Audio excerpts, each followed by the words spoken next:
Hujan deras mengguyur Jakarta malam itu membuat jalanan licin dan sepi. Andi mengemudikan mobilnya pelan sambil sesekali melirik ke kursi belakang di mana putranya, Budi yang berusia 8 tahun, tertidur lelap setelah seharian bermain di rumah teman.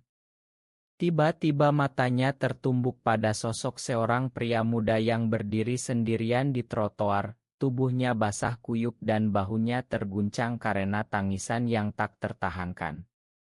Andi mengerem mobilnya, hati berdegup kencang. Siapa pria itu? Kenapa dia menangis sendirian di hujan seperti ini?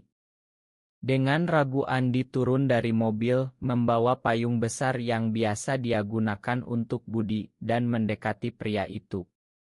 "Mas, kamu baik-baik saja?" tanya Andi dengan suara lembut tapi khawatir.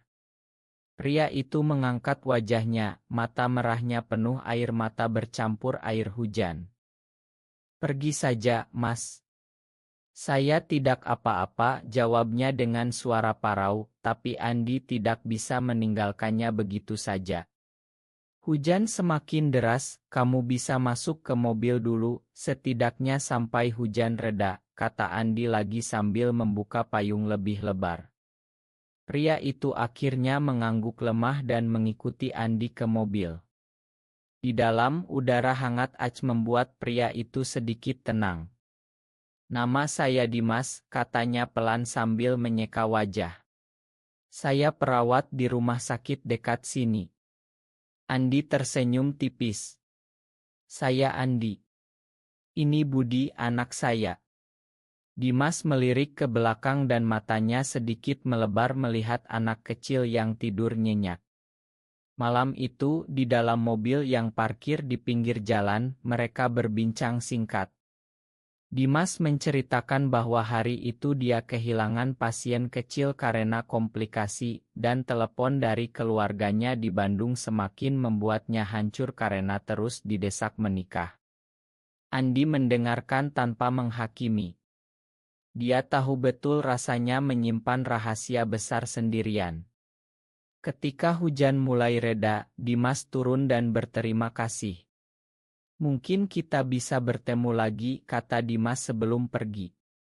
Andi mengangguk, tapi hatinya sudah gelisah. Pertemuan singkat itu seperti membuka luka lama yang sudah dia kubur dalam-dalam. Keesokan paginya, Andi bangun dengan pikiran yang terus tertuju pada Dimas. Budi bertanya kenapa ayahnya diam saja saat sarapan. "Ayah cuma capek, Nak," jawab Andi sambil memeluk anaknya erat. Dia bekerja sebagai desainer Grace Relance dari rumah agar bisa mengurus Budi sendirian sejak mantan pasangannya pergi 5 tahun lalu karena tekanan keluarga. Hidup Andi penuh kompromi, dia menyembunyikan identitasnya demi anak dan demi menghindari omongan tetangga. Tapi malam tadi, melihat Dimas menangis, membuat Andi merasa tidak sendirian lagi. Siang harinya, telepon berdering. Nomor tidak dikenal. "Halo, ini Dimas. Terima kasih lagi untuk semalam. Kalau boleh, saya ingin mengganti traktir kopi." Andi tersenyum sendiri. "Boleh. Besok sore di kai dekat rumah sakitmu." Mereka bertemu lagi. Dimas tampak lebih tenang, seragam perawatnya rapi. Mereka bicara tentang pekerjaan, tentang Jakarta yang padat, tentang mimpi-mimpi kecil. Andi menceritakan sedikit tentang Budi yang suka menggambar. Dimas tertawa pelan, "Kamu ayah yang baik." Kata-kata itu seperti pisau tajam yang menyentuh hati Andi. Malam semakin larut, mereka berpisah dengan janji bertemu lagi. Pulang ke rumah, Andi berdiri di balkon apartemen kecilnya, memandang lampu kota. Untuk pertama kalinya setelah bertahun-tahun, dia merasa ada seseorang yang bisa mengerti tanpa perlu dia jelaskan semuanya. Tapi dia juga takut. Takut jika rahasianya terbongkar, takut Budi kehilangan ayah yang selama ini dia kenal. Sementara itu, di kamar kos sederhana Dimas, pria muda itu menatap foto keluarganya. Telepon dari ibunya tadi malam masih terngiang, "Kapan kamu bawa calon istri pulang?" Dimas menghela napas panjang. Dia sudah lelah berpura-pura. Pertemuan dengan Andi seperti angin segar di tengah badai. Tapi dia belum tahu bahwa Andi juga menyimpan rahasia yang sama. Hari-hari berikutnya, pertemuan mereka semakin sering. Dimas mulai mampir ke rumah Andi setelah shift malam, membawa makanan ringan untuk Budi. Anak itu langsung suka dengan Om Dimas yang sabar mengajarinya menggambar. Andi melihat betapa Dimas begitu alami dengan anak kecil. Suatu sore saat Budi sedang tidur siang, Dimas bertanya pelan, "Kamu membesarkan Budi sendirian? Ibu di mana?" Andi diam sejenak. Ceritanya panjang. Dimas tidak memaksa. Itu membuat Andi semakin nyaman. Tapi di balik kenyamanan itu, benih-benih perasaan baru mulai tumbuh. Andi merasa hati berdegup lebih cepat setiap kali Dimas tersenyum. Dia berusaha menepisnya. Ini tidak boleh. Dia sudah punya tanggung jawab besar. Namun, hujan malam itu telah membawa sesuatu yang tidak bisa dia kendalikan lagi. Seminggu berlalu sejak pertemuan pertama, dan rutinitas baru mulai terbentuk. Dimas sering datang ke apartemen Andi setelah jam kerja, membantu memasak makan malam sederhana atau sekadar duduk di ruang tamu sambil mendengarkan cerita Budi tentang sekolah. Anak itu semakin terbuka, menceritakan mimpi ingin jadi dokter seperti Om Dimas. Andi tersenyum melihat interaksi mereka, tapi di dalam hatinya ada kegelisahan yang semakin besar. Malam itu, setelah Budi tidur, Dimas dan Andi duduk di balkon kecil. Udara malam Jakarta masih lembab setelah hujan siang tadi. "Kamu tahu, Andi, aku jarang punya teman dekat seperti ini," kata Dimas sambil memandang lampu-lampu kota. Andi mengangguk pelan. "Aku juga. Hidupku hanya Budi dan pekerjaan." Dimas menoleh, matanya penuh pertanyaan. "Kamu tidak pernah cerita tentang Ibu Budi?" Andi menarik napas dalam. Untuk pertama kalinya, dia membuka sedikit rahasianya. Budi punya dua ayah dulu. Tapi ayah satunya pergi karena keluarga besarnya tidak terima. Aku memilih tetap di sini, membesarkan anak ini sendirian." Dimas diam lama. Lalu dia berkata pelan, "Aku mengerti. Keluargaku juga seperti itu. Mereka tidak tahu siapa aku sebenarnya." Kata-kata itu menggantung di udara. Kedua pria itu saling pandang dan untuk sesaat, dunia seolah berhenti. Tidak ada pengakuan langsung, tapi keduanya tahu bahwa mereka berbagi luka yang sama. Hari berikutnya, Budi batuk-batuk parah. Andi panik dan langsung membawa anaknya ke rumah sakit tempat Dimas bekerja. Di UGD, Dimas yang sedang sit langsung menangani. "Astma ringan tapi perlu perawatan rutin," kata Dimas setelah memeriksa. Andi merasa lega sekaligus bersyukur. Selama 2 hari Budi dirawat, Dimas sering mampir ke kamar rawat inap, membawa mainan atau cerita lucu. Perawat lain mulai memperhatikan kedekatan mereka. "Dimas, kamu kayaknya dekat banget sama keluarga pasien ini," goda seorang rekan. Dimas hanya tersenyum. Tapi di dalam hatinya gelisah.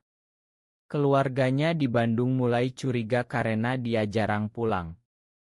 Telepon dari kakaknya, "Kamu jangan-jangan punya pacar di Jakarta ya? Cepat bawa pulang." Dimas menutup telepon dengan tangan gemetar. Dia tidak mau kehilangan pekerjaan, tidak mau kehilangan keluarga. Tapi setiap bertemu Andi, semua ketakutan itu seolah luntur. Suatu malam setelah Budi pulang, Andi mengajak Dimas makan malam di rumah. Mereka memasak bersama, tertawa saat Dimas hampir membakar nasi. Budi tidur lebih awal. Di meja makan yang hanya diterangi lampu kecil, Andi berkata, "Terima kasih, Dimas. Kamu sudah seperti keluarga bagi kami." Dimas menatap Andi lama. "Aku ingin jadi lebih dari itu, Andi. Tapi aku takut." Pengakuan itu keluar begitu saja. Andi merasa dadanya sesak. Dia memegang tangan Dimas di atas meja. "Aku juga takut. Tapi malam hujan itu aku merasa Tuhan mengirimmu." Mereka tidak berpelukan, tidak mencium. Hanya diam bersama, tangan saling genggam, merasakan kehangatan yang lama hilang. Keesokan harinya, Andi menerima pesan dari kakaknya sendiri yang tinggal di Surabaya. "Kami mau ke Jakarta akhir pekan ini, lihat Budi." Andi panik. Kakaknya adalah orang paling konservatif di keluarga. Jika tahu tentang Dimas, semuanya bisa hancur. Dimas juga mendapat tekanan dari rumah sakit, ada rumor bahwa dia terlalu dekat dengan pasien laki-laki. Konflik mulai muncul. Andi dan Dimas mulai saling menghindar sedikit, tapi hati mereka semakin dekat. Suatu sore, saat hujan kembali turun, Dimas datang ke apartemen dengan wajah pucat. "Keluargaku mau datang besok. Mereka sudah pesan tiket. Aku harus pura-pura lagi." Andi memeluknya sebentar, pertama kalinya. "Kita hadapi bersama."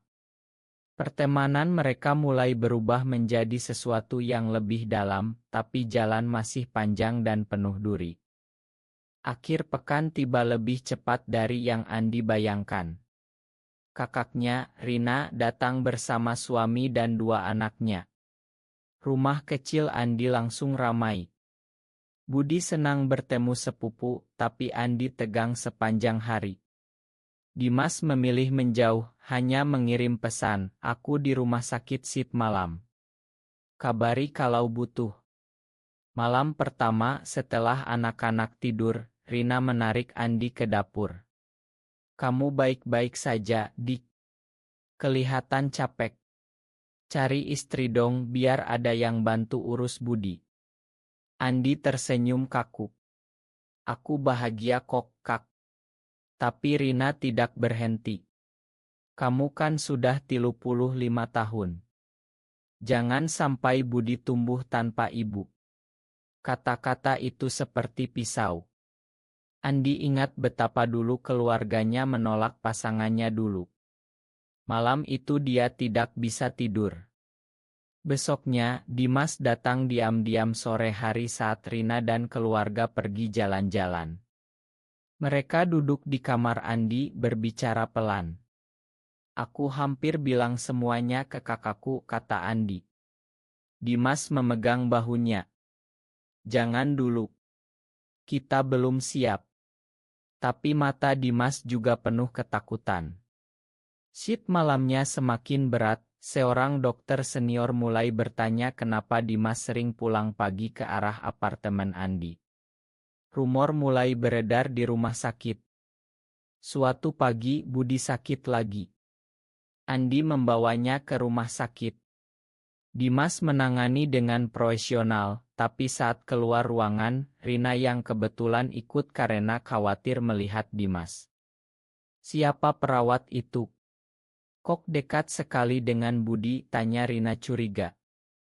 Andi berbohong, hanya perawat biasa. Tapi Rina tidak puas. Malam itu, dia menggeledah ponsel Andi saat Andi mandi. Melihat chat dengan Dimas yang penuh emoji hati kecil, Rina marah besar. "Andi, kamu gay lagi. Setelah semua yang keluarga lakukan dulu." Konfrontasi pertama terjadi. Andi membela diri, "Kak, ini hidupku." Rina menangis, "Pikirkan Budi. Dia butuh ayah normal. Kata normal itu menghantam Andi. Dimas yang kebetulan datang untuk menjemput obat Budi mendengar semuanya dari luar pintu. Dia masuk berdiri di samping Andi. Saya Dimas. Dan saya sayang Andi dan Budi. Rina terkejut lalu marah. Kalian berdua ini tidak benar. Dia pergi membawa anak-anaknya pulang lebih cepat. Andi ambruk di soa. Dimas memeluknya erat. Kita akan lewati ini. Tapi luka sudah terbuka. Budi bertanya kenapa tante marah. Andi hanya bisa bilang tante lagi sedih. Konflik keluarga mulai menyebar. Ibu Andi di Surabaya menelepon, menangis meminta Andi kembali ke jalan yang benar.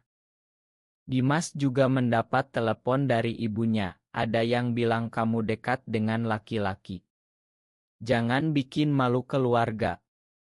Tekanan dari dua sisi membuat mereka semakin dekat. Mereka mulai saling dukung berbagi cerita masa lalu.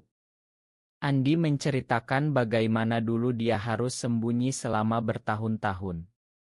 Dimas bercerita tentang pacar pertamanya yang meninggalkannya karena takut. Malam demi malam mereka bicara sampai pagi. Cinta mulai tumbuh jelas, tapi masih ada keraguan.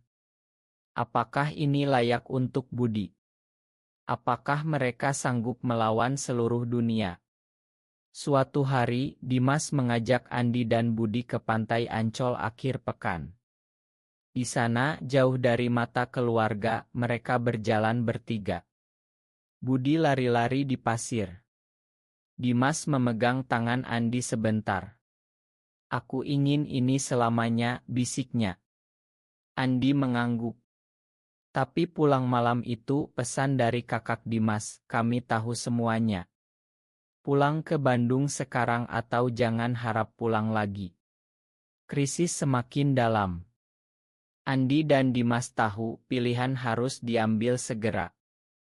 Setelah konfrontasi dengan Rina, suasana di apartemen Andi menjadi tegang.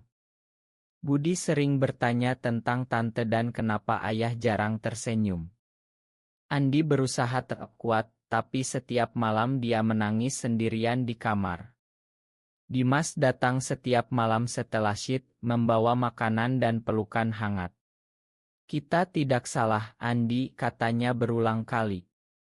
Tapi kata-kata itu tidak cukup untuk menghapus rasa bersalah Andi terhadap Budi. Suatu pagi, Dimas mendapat surat resmi dari rumah sakit. Ada keluhan anonim tentang perilaku tidak pantas dengan keluarga pasien. Dimas tahu ini ulah rekan kerja yang iri.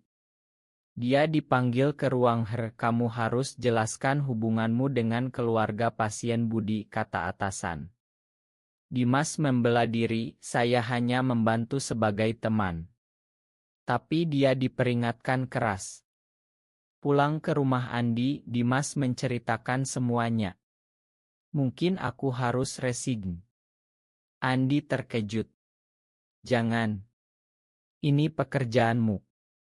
Mereka berdebat malam itu. Dimas ingin pindah ke klinik kecil di luar kota, jauh dari rumor. Andi tidak mau kehilangan Dimas. Kita hadapi bersama, kata Andi. Tapi di dalam hati, Andi mulai mempertanyakan apakah cintanya membuat Dimas menderita.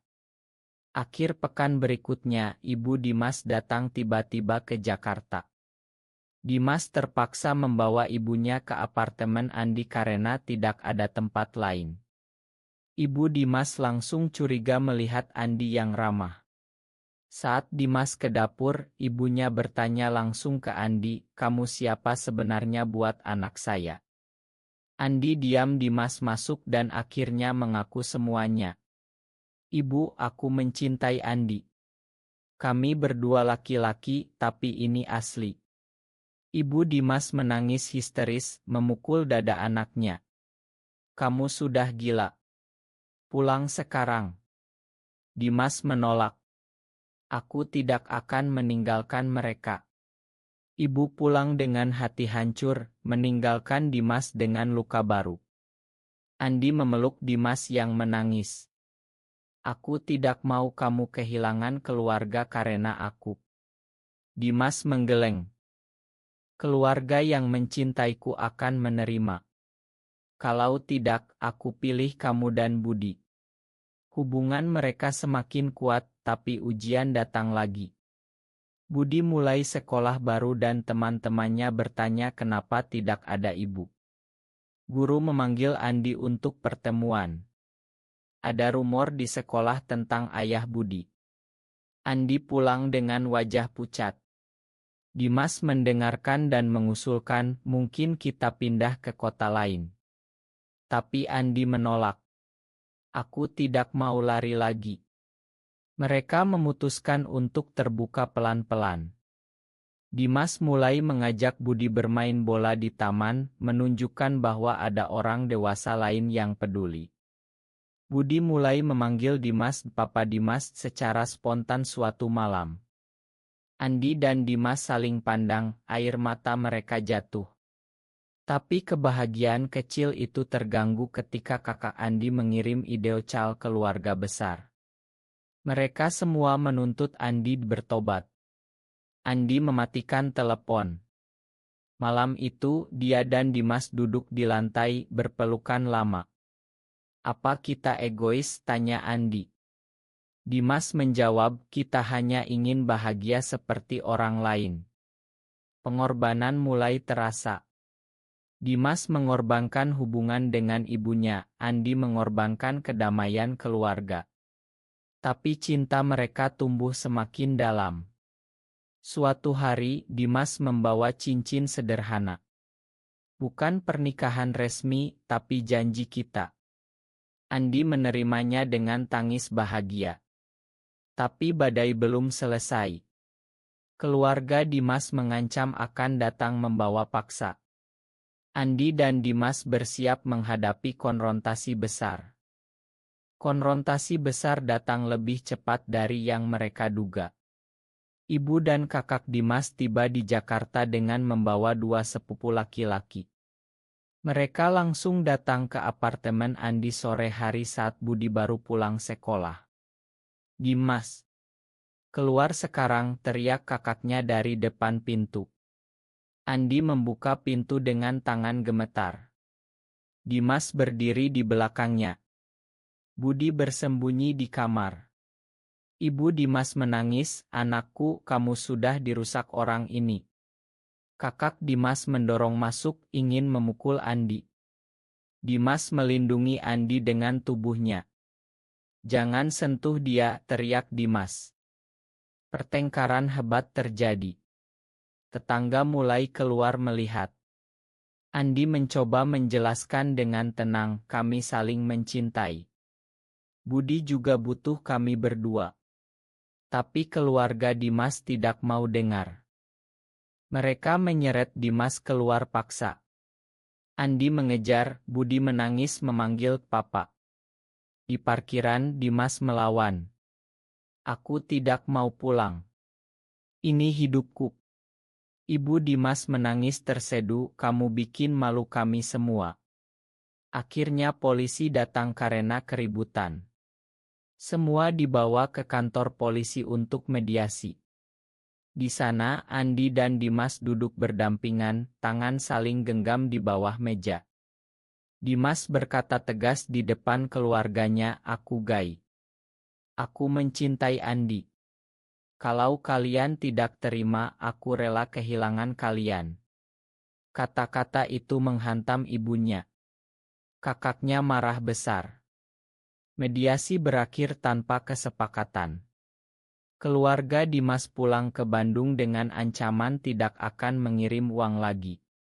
Dimas kehilangan dukungan finansial. Andi merasa bersalah besar. Ini semua karena aku, katanya malam itu.